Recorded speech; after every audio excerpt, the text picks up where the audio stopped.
Oh, fuck. Ow. Shit. Happy birthday. This is the beginning. Jesus fucking hell. A lot of technology here going fucking haywire. This is the beginning of the 100th episode of the podcast. Congrats, 100, guys. 100 episodes. 100. We made it a full year A full 100 episodes. That's crazy. without breaking up, without No arguments yet. no arguments, no Wow. It did get fights over heated. money. There's a lot of ego in this on this podcast. So Fights over money. We're brawling over the lack of money here. Give us the money. I think So- we must be close. I did do something special for our 100th. It's a little bit more special than the last episode. Apparently, I am wearing at the start of the episode this very fine, not our finest hour bucket hat, which fits on my large head. It's a little tight, but I feel like it's going to stretch out okay. because my head is so big. But I'm switching out of this because my headphones don't sit well on a bucket hat because they're pushing down on and I can't hear everyone. And I feel like I'm not going to be an active participant. But this hat is great. So watch on the Not Our Finest Hour Instagram for the release of the Paver King egg shirt and bucket hat coming soon. How do you like the egg shirt? The egg shirt's great. Is it? Love the egg shirt. Yeah. Love the egg shirt. I feel like the egg guy needs to be on the back of the shirt though. That's my only If he's on the back, he's going to be like that small little tag section there. I don't understand how they make shirts without being able to put it on the back. Yeah, I don't know. Who makes these shirts? It's a company. Do these shirts come from America? Yes, so they're printed in That America. explains So it. they right are in fact freedom shirts. Actually, they're printed in Canada too. Yeah, they're in fact there. freedom Freedom. Speaking of freedom shirts, or maybe not, I don't know. So my intro music I made last week. Apparently, there's another podcaster in our same industry that uses that same intro music. Who would have known, right? I don't know who would have figured that out. No way. I got a lot of messages about that. So I came up with new original stuff, guys, for our 100th episode. This one's a little bit better. Yeah, a little bit more to the point. So I'll think what you guys think about it, and maybe our audience can also chime in and let us know which one they prefer. Am I sharing sound there? Let me know if you guys can hear this. You ready? Yeah. Can you hear it? I can hear it, yeah. Hey guys, welcome to this week's episode of the Not Our Finest Hour podcast, a Not- live show featuring Sometimes your questions when we run out of things to talk about. about all things landscaping, equipment, business. Polymeric sand, strawberry milk, velocitors, brain fluid, mindset, blade sales, Chinese excavators, coaching calls, taking massive action, and one time Paver King talked about pickled eggs, and that was really funny. And another time Chad made a poem for landscapers, that was pretty cool too. Yeah. In life. Join our Not- live show weekly on Instagram at Not Our Finest Hour podcast, to ask your questions or tune in here for. our even worse hour. Thanks for joining us. So, Never heard anything like it. I've never heard anything like that. I like that one. I feel like it was more descriptive than the one last week. Subtly don't- more descriptive. I don't feel empowered from that one. I don't feel like that intro will really help me crush my goals. I feel like that intro though will definitely help us sell communism hats. Oppression hats. What do we call it? Not Our Finest Hour oppression wear. oppression I wear. feel I think it had success selling freedom hats. So it might have success selling oppression hats too. Sometimes it's just about reverse psychology. So right now, technically, you're wearing a sound oppression hat. I because am. You can't hear us very well. I know, but I didn't want to miss the intro, so I wasn't switching hats yet. I'm going to switch hats. I never got a I am a hardscaper or a how to hardscape fancy hat like Chad did. You do. You have it. It never came in the mail. No, you got it. You got it well before Chad got his. Oh, you're not giving me a new one because I never really wore the old one. Oh, I thought you were sending me one of the fancy ones like Chad had with the blacked out logo and the whole like reverse, or what's it called? I don't know which one I sent you. I can't remember. It's the one you're wearing, I think. Oh, is it? Oh, this is the best one. This is a great I'll one. track it down. I don't know. It's not in the office anymore because Kelly moved everything. So it was here for years though, with all the other stuff I was supposed to use in the swag off. So I too have a Paver King Not Our Finest Hour bucket hat here. Really? Yes. Wow. So this actually came. I had this in my backpack at Landscape Ontario, and if I would have remembered, and obviously I didn't, because Chad also didn't get his Not Our Finest Hour merch when I met him there, or his Iowa Hardscaper merch. I like this bucket hat. It's nice. I feel like it's stylish. I feel like I could vacation in this bucket hat. And we keep my ears from Costa Rica. Well, I am going to Costa Rica. I am going to the Dominican in November. In November, don't you think you should still be working in November? Well, probably, but this is like a family wedding, and it's something that needs to happen. It's important, so I'm gonna go there in November. And if we leave for a week and then we come back and we're bankrupt, I guess that'll suck. Yeah, I think I'm gonna miss my brother-in-law's wedding. They're getting married next October or November or something.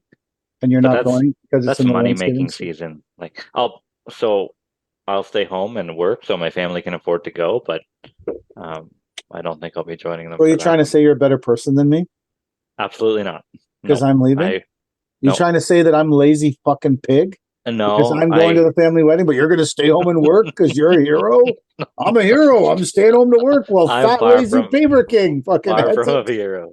But I'm just joking with you. I think it's an admirable choice. I totally get it. Yeah. Well, yeah. I'm going to stay home and work. That's just me. Where's the wedding? I think it's in Mexico. And I do love a Mexican vacation. Really? Mexico's nice. I love a Mexican Never vacation. been to Mexico. Really? Yeah, the whole thing about the cube vans full of heads just always turned me off. You could be one of the heads in a bucket hat in a cube van. There you go. And I'm not saying that happens to everybody, or that's not a totally exaggerated lie. It just, I don't know. I've been to Mexico on several. Made me apprehensive. Yeah, I've been on several occasions, and I've still got my head attached. Also, people say you get really sick from the water. And I know myself, and I am not animal enough to not forget and use the water to brush my teeth or some shit. Here's a fun fact. In Panama, you can drink the tap water. Really? Yeah. That makes me want to go there. Yeah. Panama was... apparently, it's the richest of the what would you say? Central American nations? I could see that. It's got a great name. Caribbean nations, Panama. But so you're saying that it got pillaged the least by France? Because lately my whole feed is about how France is destroying the African continent. Every fucking TikTok I get is because one of the countries said no more and threw France out. So it's like a huge deal now or something. Wish I knew more about geopolitical politics. Then I realized I don't give a fuck what's happening. So maybe Panama got like the least amount of like colonialism, so that would probably be why they're a rich island. Is it an island or is it land? No, it's would you say it's a peninsula that connects North and South America? Whew, right. It probably generates a lot of revenue from the Panama Canal. I'd assume that's what. That seems reasonable. Yeah, they have the only way for the boats to go around. Seems reasonable. The only way for the boats to get through North and South America. Yeah, it seems like that might be how they're generating income. Perhaps. Maybe. You're the gatekeeper to. Gatekeeper. Doesn't that remind you of whole Eastern and Western probably world? Don't even know what the movie is. But being the gatekeeper, does that not remind you a little bit of like Ghostbusters? I am the gatekeeper. I haven't seen Ghostbusters in an age. Master and the gatekeeper. It's been a long time since I've seen Ghostbusters. Yeah. I'm old. So seen the new one. Did you guys see the thing I shared in the group chat? No, not yet. It was Jesus, Westview paving. That's really loud. There we go. So it's a little thing, and this came into my Instagram feed randomly, and it says, "Are you a 49-year-old dad? This policy could help you leave a large tax-free gift for your kids without needing any of your own savings." And I was like, wow, the microphone on my phone is like really getting specific. Like it used to be like if you mentioned dog food 2 or 3 times, you get some dog food ads. This like this has heard me talk about how I'm 49 so much. This actually created an ad that came into my phone that said, "Are you a 49-year-old dad?"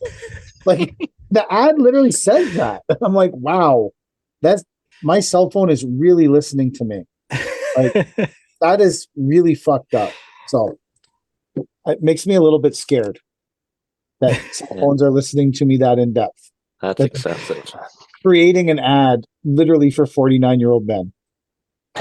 Next ad's going to be, "Are you a fat 40-year-old man who's unsuccessfully running your company?" And that's going to be the next fucking ad. Are you trying to lease your excavator back to yourself? Because we've got a plan for you. That will be the next. Yeah, you're right. That's what's going to happen next for sure. It's fucked up. Super fucked up. I'm hoping for September to be great. September's looking great. You know, one thing that I liked, and I'm not sure about, and this could be a controversial part of the 100th episode. I was listening to another podcast where Chad was being quoted about his sales techniques. And one of the quotes that Chad said was, my sales techniques. Well, about confidence when you're bidding. Oh, confidence in bidding. I wasn't included in that podcast because, you know, there was a rumor that I wouldn't give out my phone number, but you know, whatever. Sure. I think I was sold just your phone number to Caleb. I think after that. I feel strongly like I was just being excluded. But in that episode, you were quoted as saying, "All you're doing from the time you sign the contract is losing money."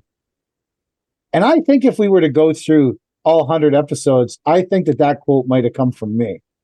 Is there? Yeah, but you're absolutely right. I took it and I ran with it. And he stole it off as my and own. he sent it to Caleb and passed it off. And I was listening to it in the car and I was man, I'm not getting any credit for this shit. I think Caleb asked Chad for your number and Chad said, no, he doesn't have a number. But here's a good quote for you. Here's a good one.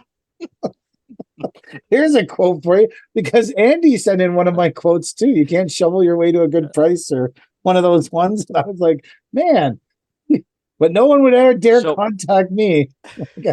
But when you spout off once a week about how unsuccessful you are and unqualified to run your company, could be why no one's asking for your opinion on anything. I'm just joking, Chad. I don't know who I didn't actually know if it was my quote or yours. I just remembered us saying it. No, you may be right. I may have embellished a little. May have embellished and made some claims. Made some claims of something that I think the NDL Academy has officially been launched.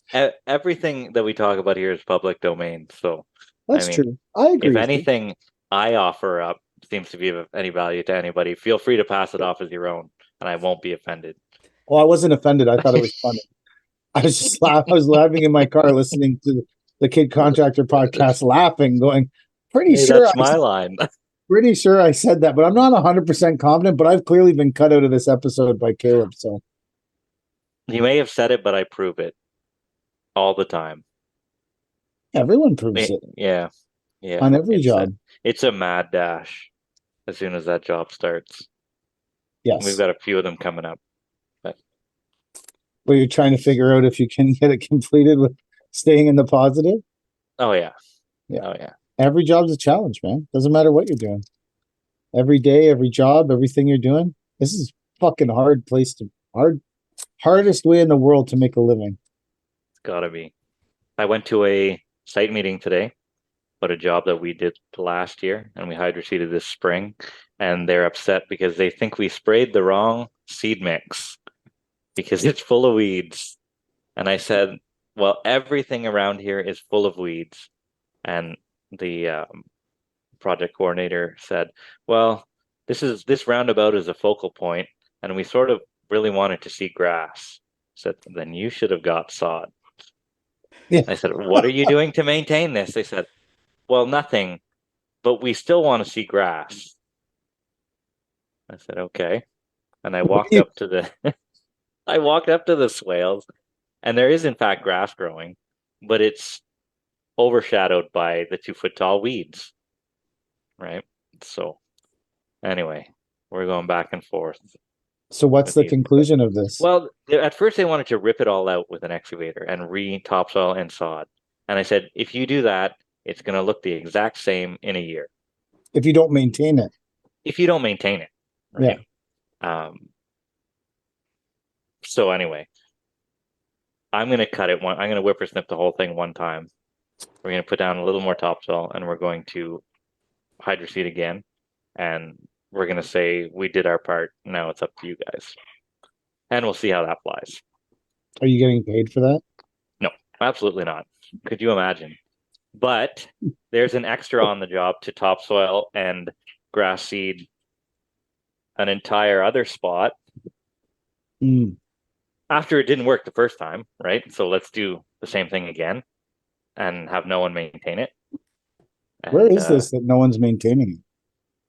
It's a roundabout between Cornwall and Ottawa. It's a place called Vars, Ontario. It's oh, that's where you built the big wall. Nope. It's that's in Morrisburg, Ontario. Oh well. This is right by we have a whole bunch of places no one cares about. Oh yeah. That's how I make my money, is working in a lot of places where nobody cares about. Yeah. And there's no competition. Well, there is competition, but I seem to get my slice of the pie. Perfect. Enough that I can keep busy. Well, you can't ask for more than that. I can't do it all, but I can do my fair share. We're doing a lot of painting. Painting of your own equipment? Oh, yes, yes. Love it. And bins and sea cans. And so recently, I think it was Landscaping by Dylan was hanging out with Matt Heiner. Oh, yeah. Building something. And they were showing Matt Heiner's sea can that was very beautifully graffitied, I guess, or art. Someone painted on it like art. It was beautiful. And that inspired me. So I had the guys paint our sea can, black it out, and murder it out so it matched the rest of our trucks. So the sea can is now matching we had an interesting controversy at the yard yesterday. Controversy. Well, I don't know if it's controversy, but the key, because we have a man door in the sea can, and the key got a key, not the key. There was multiple keys. One of the keys got broken off in the door, in the lock of the door handle. So there was some talk of an investigation to see whose key got broken off in the lock and who had their key and who didn't have their key. And there was a lot of talk about the timing and the fact that the security camera on the sea can doesn't actually work. So there's no actual footage of the key breaking and the lock breaking and no one really knowing what happened. And while all of this was going on, I started to really think, what are we protecting that's in the sea can? Like, isn't the buggy in the sea can? No. That's why I was like, what is in the sea can that we need to have a lock on the door at all? Is there a reason? Because the sea can has got like a guy who used to do work with us, really shitty Bobcat tires in it. And it's got his super shitty cement mixer and the doors to the S70 and the 595 and a lot of oil and fluids and some lockers that no one really keeps anything in. Like there's a skid of DEF fluid. And I'm looking around the sea can. I'm like, why the fuck are we locking the door? What are we protecting? And now the key is broken and we need to launch an investigation. I'm like, I just don't have this. Don't How have this many man hours do you think this investigation is going to take up time-wise me? at Paver King?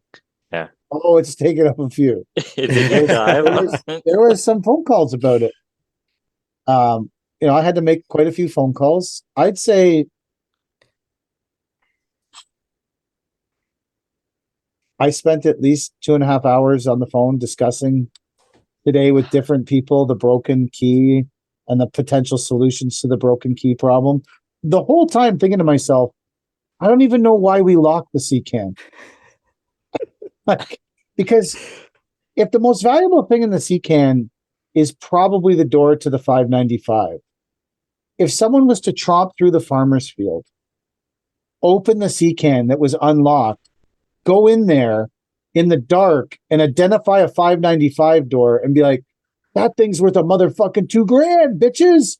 Haul it on their back and start walking through the farmer's field to get it like out a shield. like a shield. I almost feel like that fucker deserves the door more than us. Because that fucker cares about it more than we do. Because we couldn't even be bothered to lock the door. I'm like, man, if I delete the lock from the CCAN, my life might get better. But then I started thinking, what if something did go missing from the CCAN? What if some other contractor who didn't clean his garbage out of my CCAN when he stopped working with us, what if his cement mixer went mixing? Imagine the investigation we would have to launch into that. So I just said, fuck it. And actually, the prime, there was a few suspects in the investigation, I won't lie. But the prime suspect in the investigation. Was it you? No, I had nothing to do. I wasn't even in the fucking. I didn't go back to the yard afternoon yesterday. It's got to be Brad doing crazily important business owner shit. The prime suspect in the investigation showed up this morning and replaced the door handle because the key was broken off and you couldn't get it out, and then provided a new door handle and keys. Now, I don't know if the prime suspect was doing that just to try and end the investigation, because what they don't realize is the investigation is ongoing. I don't give a shit if you came and replaced the door handle to the CCAN. Like, I think that being that the prime suspect was the one that replaced the door handle, potentially they may have been the one who broke the key. They incriminated themselves. Well, they didn't unincriminate. But on that being said, we still live in Canada, which is sort of a democracy, and so I think they still have to be innocent until proven guilty in a court of their peers. Maybe we could have an episode where we have 12 people on this episode, and I could run down the proof that I've attained to the CCAN door breaking. All of this really brings to light how much time can get wasted at your company. If you want to bring this full circle and provide value on the 100th episode, how much time can you be wasted at your company about shit that's totally meaningless? Because if anyone had called me about the door last night, my initial reaction would have been like, well, let's just get a new door handle. With the code, perhaps. Oh, so that came up. The coded door handle came up. That was an idea. 2 of those. Yeah. That was an idea that got passed off. Yeah. You know what my idea was? Why did it get passed off? What could be more efficient? Well, the prime suspect had already replaced the door handle with one of the keys. So that happened. But because I was gonna really just let the door with the broken key in it last for a while. Because again, I wasn't that concerned about someone's shitty old solid Bobcat tires who I haven't talked to in 2 years. So I thought maybe we'll just not protect the CCAN. So there was a group of people that had keys, and then there's always been a spare key. And there's a fence that goes around our diesel tank, and in between, you have like a board on one side of the 2x4 and a board on the other, and the gap in the 2x4. In that area, we tuck the rabbit can, and it's a can with a rabbit on it. And when you open the rabbit can, there's a key to the C container. And that was the key that was there for everyone who didn't have a key. Because when we got the door handle put on, the original door handle put on, the keys were $25 each for some reason. I think we talked about this We earlier. probably talked about The the expensive keys. Yeah. the expensive. Yeah. Well, the expensive keys are garbage now.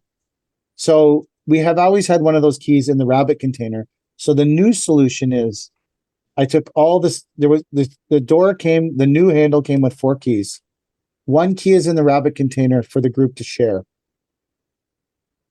And I want to see how long it takes us to go through the 4 keys before we need to get a new door handle put on.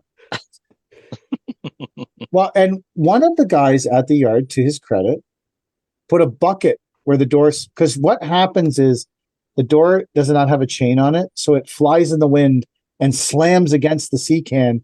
And if the key's in the door, it hits first and it bends, and I'm assuming it bent and broke the key off. So one of the guys came up with the idea of putting a pail. So when the door opens, it hits the pail instead of the side of the sea can, and it will save the new keys. And I sent a text about it. I should read the text on here. What kind of pail is it? Is it It's like a 5-gallon pail.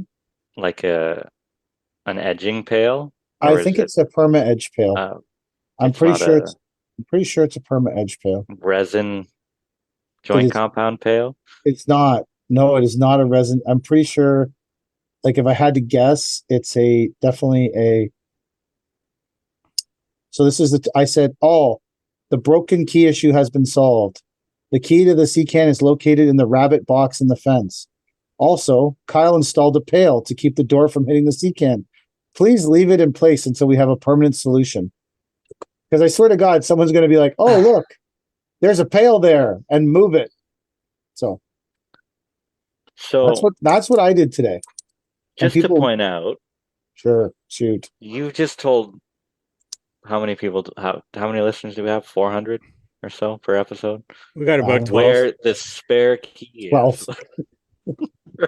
And the 12 that listen all work at my company, so they already know where the fucking key is. Just so in case they forget, they can listen to the episode again.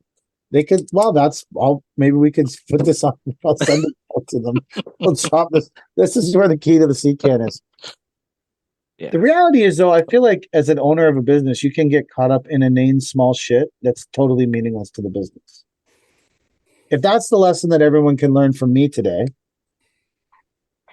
don't in this episodes, don't be like Mike. We should have at least one. We should have a feature. Don't be like Mike feature every episode. In this feature of Don't Be Like Mike, try not to focus on things like a broken key all day and try to focus on driving your business forward and being productive and profitable. How far are you willing to take this investigation? How many man hours are you willing? Do you cap it off at something before you I throw don't your know. hands up Does in the air? does anyone here have software where I could track this? Does your software have project cost, job costing? Yeah, you can punch in time tracking and Time specifically tracking. punch in for the investigation. Yeah. Would either of you, well, Mike, I guess if you were launching an investigation into a problem at your company, it's pretty short investigation. Yeah, it's a short list of people that it could be. I'm pretty good at blaming others, though, so we'll see. That fucker What I that can walked come down up the with. street, that guy that drove by me on the 401, he had it in for me. Would you have launched an investigation into this? What would happen at your company, Chad, if the key got broken off in the door to the shop? Describe the scenario and what you think would happen. I would blame Bernie. Everything turns out to be Bernie's. He's the one Bernie. who breaks everything. The same guy who flipped the excavator is the Mm. guy who would have broken the key. But I had to change our door. So we're undergoing shop renovations, right? So we would take the key and put it in the spray foam. We'd jam it in the spray foam right beside the door, and that's where it would stay in clear view. Like if you needed to get in the shop, the key was right in the spray foam right beside the door handle. And recently we switched to electronic keypads but I couldn't What's get the the old. code? Tune in next week. I'll give you the code. Well, Chad's got 24/7 security at his shop, doesn't he? Yeah, I got an employee that lives there. Yeah. But Don't Does mess he I know with the couldn't- him. code? yeah, all the employees know the code. It's not in a rabbit can behind the fence under a rock or something like that. But This is why NDL is so much better than Favorite King. I never said we were better. Well, I don't think you need to say it. I think the general population knows. Oh no. I couldn't get the old door handle off. And you're supposed to put the key in and turn it a little bit and then use the Allen key underneath to take off the door handle, and nothing was working. So I got pissed off and I took the Sawzall and I cut the entire door handle off. Then I drilled it out, threw it across the shop, and then put the new door handle on. So, and I did that twice. I have a story similar to that, except so I don't do home renovation stuff. Oh, me either. Like, I'm terrible at it, and I have no patience for it, and I don't like it, and so things just stay the same at our house forever. But I don't remember why it had to happen, but the tap in the upstairs bathroom had to change. I don't know why, but it had to. Maybe it was fucked up. I guess it was fucked up. And so Kelly's like, you got to change this thing. I was like, okay. So I was trying to get it apart, and I couldn't get it apart. And no matter what I did, it wasn't coming apart. And so I got frustrated, similar to Chad. And I went and got the grinder out of my truck and started grinding the faucet out of the sink. And so there's big marks from where the grinder was hitting the sink while I was grinding this shit, and sparks were flying all over the bathroom. And because Kelly's dad is very handy and he does a lot of home renovation projects. And so he often talks about, because I think he actually came and finished the faucet project because I didn't get it finished. And I think he actually came down and finished the faucet project. And so he likes to tell the story about how I took a grinder to the bathroom sink. Do you think that your in-laws are embarrassed sometimes that their daughter chose to be with a landscaper? Oh, Not that it's a terrible career, just like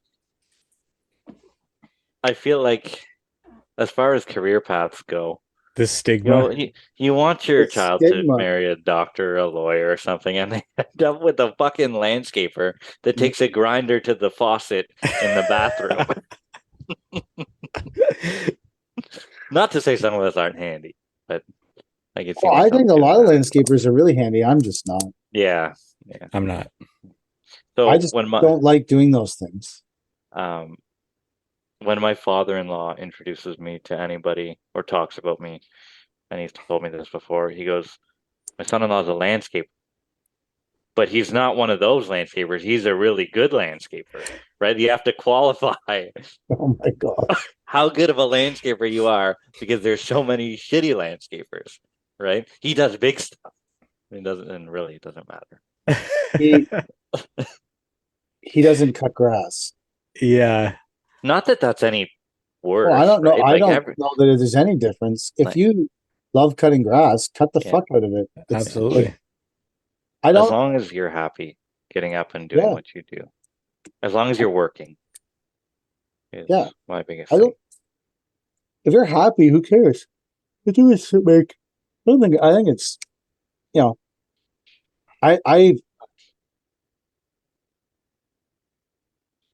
don't think. I don't think her parents care, Kelly's. I don't think they. Maybe they do. The grinder and the grinding this is off the sink definitely didn't score a lot of points for me. Like, I don't think that was a prime. Or the time that I completely destroyed our backyard for 3 months, and it was the worst managed landscape project in history. Like, I think that also didn't help my situation with them, probably. Like, I think that's, but I did bring an excavator. They live on an island, and there's a bridge to go to the island, and so several times I've helped fix the bridge, but the last time we fixed the bridge, you have to pull the big beams out, and I brought an excavator up. And although I will call it a shovel, just because I know that seems to be like a huge problem. And you know what I did like today, At first, Chad? I didn't know what you were talking about until you said shovel. You know what I did like today, Chad? What's that? When you were talking about the crushed roof, when you're like, the high ho crushed the roof. And I'm like, now there's a term, like I come from a time when everyone called them the high ho. The high ho. You got to get on the high ho. And I was like, Chad is fucking with these American people so You don't bad. think they say hi ho either? No, they say excavator for everything, I think. For everything? As far as I know. Everything? I don't know. We should have an episode where we It get doesn't sound very efficient. Get in the 14-ton excavator. Just get in the 14-ton shovel. Or get in the hoe. Oh, why? Because it's less syllables? Yeah, I think so. I don't have enough time to say excavator when I could say shovel. Sure. But that extra syllable. That's the level that he's using the Hardscape headquarters software. He's got it down to the cost per syllable. Yeah, efficiency. Cost per syllable to get the job done. He's broken that shit down to cost per syllable, people. Chad knows his cost on calling something an excavator versus a shovel. And he claims to not know his numbers. I don't know my numbers. Sure doesn't know his syllables. He knows his syllables. Yeah. And on the flip side, we grew up calling it, it wasn't a backhoe, but it was a tractor backhoe. So that goes the other way. Backhoe. A tractor backhoe. Get in the tractor backhoe. So in my lifetime, I've heard, I worked with a guy from sort of out your way, like Quebec border sort of thing. Yeah. And he always called it a shovel. Yeah. Always. And then when I first started, everyone called them the high ho. Get up there in the high ho, son. That's what everyone. For us, I think the shovel had to be a certain size to be a high ho. Did you say high ho intentionally today just to fuck with people? No, that's. Or you just said the shovel was past the point where it was a shovel, and it was then classified as a high ho. I think anything over, I want to say 15 tons, you move from shovel to a high ho. So you were running the high ho when you crushed the roof? I wasn't. No, it wasn't me. How big was the high ho that crushed the roof? I believe it was about 20 tons. 20 tons? Yeah. The roof's pretty fucked. The high ho was also on one track. The other track was off. It was an old Komatsu, like an ancient Komatsu, like a 60s Komatsu. And they ripped the undercarriage right off the thing. They had to limp it onto the float when they hauled it away. Never to be seen again. It's gone to live in a field now. But yeah, someone's like the damage remains. Yeah. The damage from the high ho remains. Yeah. The memories and the damage of the high ho remain. I look at it every day. It just drives me wild. But what do you do? Well, I'm assuming a roofer guy could fix it. Absolutely. Someone other than me could fix it. Well, I couldn't fix it. I couldn't fix it. Yeah. I got no interest in even attempting to fix it. No. I tell myself my time is best spent doing other things so that I don't have to fix it. And one day we'll hire someone to fix it. Well, I think that's valid. Yeah. I don't do well with heights either, so I wouldn't even know how to start to fix that roof. I don't know. I assume you'd have to tear it apart more. That makes me scared. Yeah. Like tearing it apart more means it's going to be more broken roof than the current amount of broken roof. I'm like, I don't know how to fix this amount of broken roof. If I break more of the roof, I don't know that situation is going to get better. And at some point, there'll be no building left because I'll keep tearing the building down going, oh, one more thing, and I'll be comfortable fixing it. But then there'll be no building left. I'll be like, fuck, I should have just left this alone. That's it. So do you have anything special set up for the 100th episode, Mike? No, just that intro music. That's all I had time for. I settled for the intro music as opposed to setting up the merch shop once again. I think you made the right choice. I don't think What's we're. a couple dollars? Well, every dollar counts towards H&A. True. Are we going? Mike, you're going. You made your Yeah, I bought the ticket. We'll reservation. see. Yeah, I haven't booked the hotel or anything yet. Are you going Might to be fly late down? for hotels. Yeah, well, there's Airbnbs and stuff still, and Yeah. I we'll see what may. happens. When is it? November? October? October, mid-October. Mid-October. Yeah. That's coming Mid-October up. Holy sucks cow. for me. Well, but not Mid-October sucks mid-November. ass You're for me. going south. Well, that's for a wedding. When are you going? In I'm already November? a disappointment to the family. What happens if I don't show up at the fucking wedding? Although if I Who's don't gonna show up fix at the this wedding, thing? if I don't show up at the wedding, all that they're going to say is typical dirty fucking landscaper didn't show up to the family event. That's what's going to happen to you. People are going to talk about how you abandoned your family and didn't show up because you're a landscaper. I'm paying for the trip to get them there. I think. People don't care about that. You're not there. Well, You care Crimea about it. River. You care What? about it. And I think it's a legit point that you're working to pay for the trip. But most people are just going to be like, another disappointment from that landscaper. Keep in mind that this will likely be at the same time that we're building a new house. And money doesn't grow on trees. So that house has to get paid for some way or another.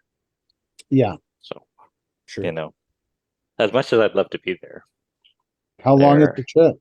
a week. I'm sure it's a week. There's no way you could sacrifice a week for your family. I do. In the winter. In the winter. Let me point out that the person getting married is also a landscaper. Ooh. Why wouldn't they get married in the dead of winter then? I not gonna go there. It's family. That's what I thought. You know, So like the person that's getting married on actually November, I actually believe is a prime month for me to go away. for you, yes, right? Because you it's- also do snow. Because it's the end of the season where in theory things should be slightly less or like it should be it's the end of the season, so there's that. And then we also it's not snowing probably yet. So I feel like that's sort of a peak time for me to go away, honestly. Yeah, you're right. I'm just busting your balls. Oh, that's okay. Go ahead. Yeah, I deserve it. Instead of H&A, we could always go to L'Entrepreneur Academy. When's that? That is November 11th. What's that intro music like? I can't remember it. Maybe. I think I'm away. I think I might be away on the trip on November 11th. Oh, that's the time you're going? Well, I don't know exactly when it is. I should know. I could look. Maybe it's in my calendar. Well, I wouldn't have put it in here, but Kelly might have put it in. Then we may have to settle for just crashing the almonds shop sometime. November 11th. Deal. And then since everybody's got their merch, what do you guys think about selling that merch? Chad, should we sell your poem shirt? And PK, should we sell your egg shirt, or are those exclusives? You could Well, sure try. I think the egg shirt will sell. Yeah. So yeah. I don't know. we if the are bullet shirt we will. are leaving on Saturday, November 18th. And we are staying at this is me telling the whole world I won't be home because there's so much like so nothing to steal in my house. Just tell them where you're gonna put the key. Yeah. It's in the rabbit tin under the front porch. Majestic Elegance Punta Cana. Have I been? I think I've been to the Majestic. Hmm. Have I? Let me Want to see hear a what it funny looks like. story that just came out? So in P's phone, she has me as father. The workers call me father. Oh, that's disturbing. That is. They call me daddy or father. That's That seems like a even terrible more thing. disturbing. What do you want me to tell you? I don't make the name. Well, you should say that nicknames make people feel uncomfortable. I don't care. Call me whatever you want. So anyways, Paisley has me in her phone as father. So I put her into my phone as child. But somehow on the soccer chatting app, she's registered as child because that's what I have her on the phone or something. Her coach was asking her about that. She was like, "Wow, I have my dad in my phone as father, and he put me in his phone as child." And I was like, "Man, this seems crazy from the outside looking in." That's funny. I also don't understand why that got shared, but it is what it is. If it's WhatsApp, I think that's how it works. So I was thinking, for podcast ideas, one of the podcast ideas I had was to just go to other people's podcasts in the industry and discuss the topic they were already discussing this week. Just outright steal their ideas. That'd be just about as bad as if we stole their intro music. Good thing we don't do that. Yeah. So let's see what people were talking about. Let's start off with, although they would never mention our podcast on their podcast, let's start off with Turf Wars. Let's see what these two guys were talking about this week when you look it up. We're going to do this live. You don't have this prepared. No, it's just prepared. Go the title. Just going right into it. Just go right into their episodes. And so here's an episode that I feel like we could discuss. Jacob gets a tattoo. Like, what did you guys think of Jacob getting a tattoo? Well, Chad, did you get a new tattoo? I went to a client that I hadn't been to in 5 or 7 or 8 years, and I show up because they asked me for a quote on something else. Because they asked you to do a job 7 or 8 years ago, and you still had the material, and they wanted you to hold the price. So that's why you went back there 7 or 8 years. I still got the material. Yeah. Or is this warranty work? No. The contractor that originally did it is no longer in the picture, and then I came and fixed it, and the parts that I fixed are still great. The parts that I didn't fix need even more fixing now, so they wanted a price to redo it or whatever. But I show up and she's like, "Where did all the tattoos come from?" I'm like, "I barely have any more than I did 7 years ago, so like I don't know what to tell you." I'm still the same guy, same tattoos and everything. And then I showed up this morning at this big site meeting and I said, "Holy cow, you have tattoos?" "Yeah, you haven't seen me in years, right? All you've done is sit behind a computer and fill out RFQs with me." Like, that's what I think the great thing about, you don't have, if you're filling out RFQs, you're faceless unless the person on the other end has met you before. Which for me is great. Yeah. Looking the way I do. Or you have a very ethnic name. Yeah. Not going to go there. No, I'm just saying, like, I think that's a way that people would recognize, like, if someone was that kind of person, like they could, but you're right that it does create a faceless, nameless, faceless. Yeah. So if you have a nose ring and this person hates fucking nose rings, they wouldn't know that. They'd still give you the job. They wouldn't throw your tender in the garbage because you had a nose ring. Yeah.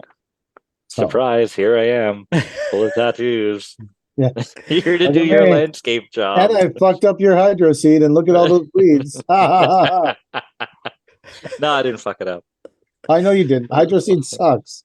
Hydro seed sucks. And how often do you hydro seed for a living? Yep. Do you think you have a greater success rate with hydro seed than people who drill lights into patios and create those patio lights? What do you think's more successful? Starlight patios? What are they called? Are they called starlight patios? Starry Night. That's the patio. Starry Night. What's more successful? Starry Night patios in the long term, right? Because both these things are successful immediately. Do you think Starry Night patios in the long term or hydro seed are more successful? Well, it's much less personal whenever you're screwing up a roadside ditch than whenever you're screwing up someone's $100,000 Starry Night backyard. You know, like, nobody's gonna cry. They haven't been personally offended whenever I screwed up the hydro seed.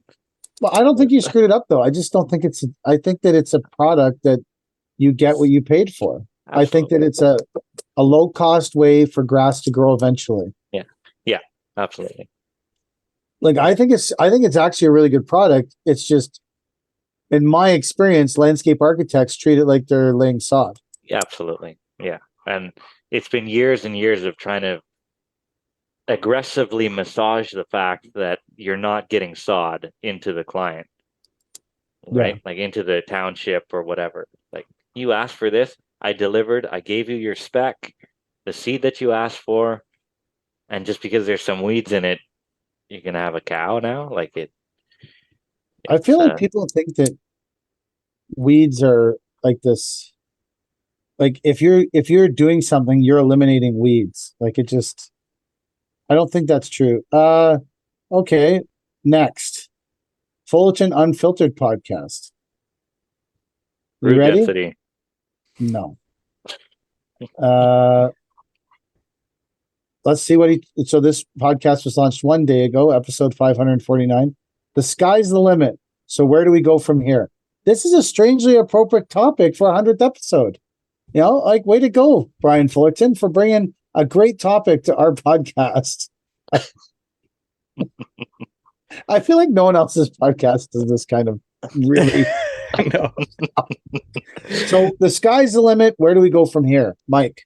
How many more episodes do we got left in us? Should we make a prediction before the money finally tears us apart? Before we start backstabbing each other for those dollar bills that are coming in? When does that start happening? I think as long as I can afford to pay my internet service provider, I'll be here. I'll have something to talk about. Night might not be important, but I feel like I'm good until I die. Wow. Which could be sooner or later. Probably sooner. I am 49. You're 49. Yeah, you should subscribe to that. Yeah. Man, if I died, would you guys have a Paver King death episode? Should we invest in a Paver King insurance policy so that if you do, we get paid out for our host? I want someone to come to PK's house and take his blood. I want to know that we're getting the best policy, the most thorough policy on PK. That you can? Yeah. Yeah. On me. What happens when because things always take off after someone dies, right? Like art becomes more. So the YouTube channel is suddenly going to be massively valuable because I'm dead. Like, yeah, I guess people can go back and get their Paver King we should probably talk about dividing that up now. Like, how are you guys going to treat my family as equals when this happens? Well, when the huge money starts rolling in? I call dibs on that pre-worn bucket hat. What about the limited time RIP PK shirt? Like Mike said, he wanted to have limited availability of shirts. The shirt limited to one, the shirt that he died in. I feel like this isn't the way that when Brian Fullerton suggested this episode title to us, that he thought this conversation would go. The sky's the limit. PK's dead. That's the way he thought about it. You guys ready to move on to the next topic? Yeah, let's hear it. Let's hit up the Mulder Life podcast. Here we go. Episode 64. I feel like Chad can weigh in on this.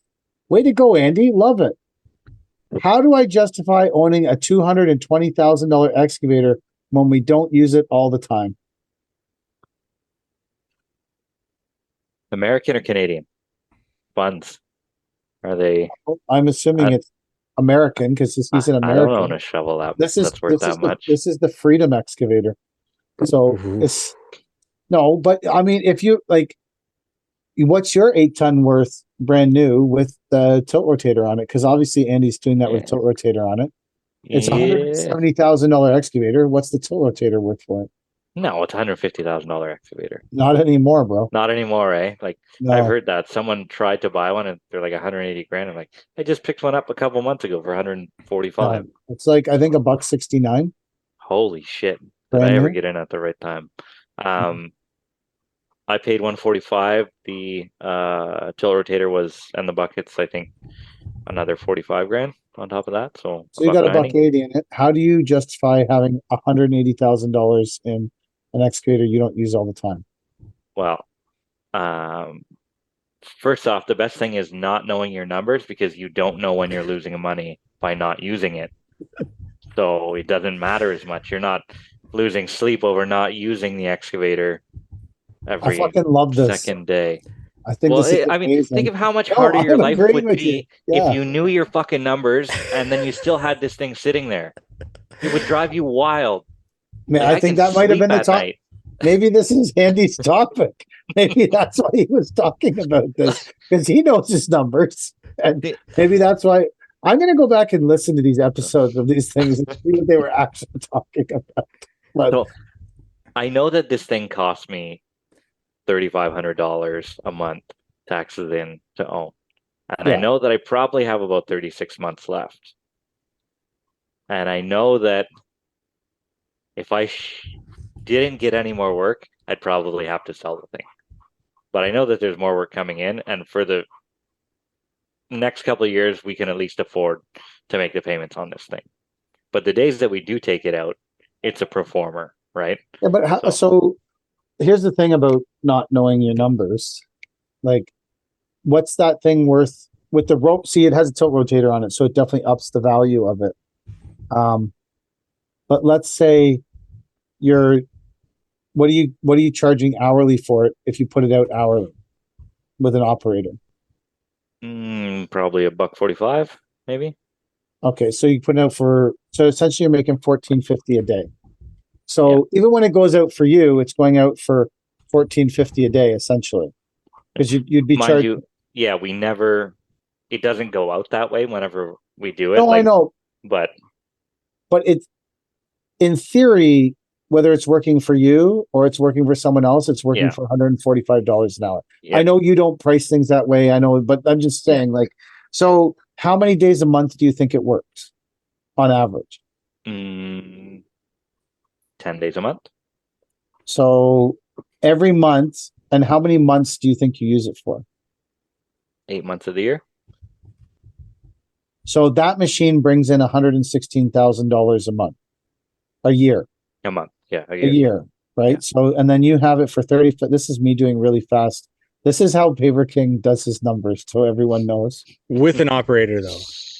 With an operator, so take out 20% of that. No, well, maybe, but that's not really what it's super important, right? So, 3,500 times 12, maybe it is 42. So it's only 20% of the price. So no, hold on. Let me get through. So the machine, in theory, you invoice out in a 12-month period. You invoice out $116,000. $3,500 times 12 is $42,000. Minus $42,000. So you're left with $74,000 a year to pay the operator and to do repairs and, in theory, to make profit after the cost of owning that machine. Insure it. So let's say all that stuff costs 40 grand. I think that's probably aggressive, but you're still left with $34,000 a year of profit on that 8-ton excavator, even though you only use it 8 months of the year and you only use it 10 days a month. Plus, you're that much closer to owning the thing, right? Well, and that's so that's an advantage on the end too. Yeah. I'm saying, like, if the topic of the podcast is how do I justify owning it, I feel like my loosely based, probably totally inaccurate numbers somewhat justified why you would own it. Like, if our excavator sat for a month in my yard, I don't give a shit, because right now it's out working hourly every day for the next 3.5 weeks. Yeah. And I'll invoice enough off that the machine could sit for another 2 months. I don't give a fuck. Yeah. Like, and my machine was only 90 grand and doesn't have any fancy tilt rotator on it because I'm a skilled operator. Oh. Yeah. We're not very good at anything we do. So 100th episode, baby. Gotta drop dropping bombs. Hard. But I feel like that's how you justify that. Any piece of machinery. Like our E20 and our buggy and our S70 sat around for a couple weeks because we're not doing a lot of like small space excavating stuff, right?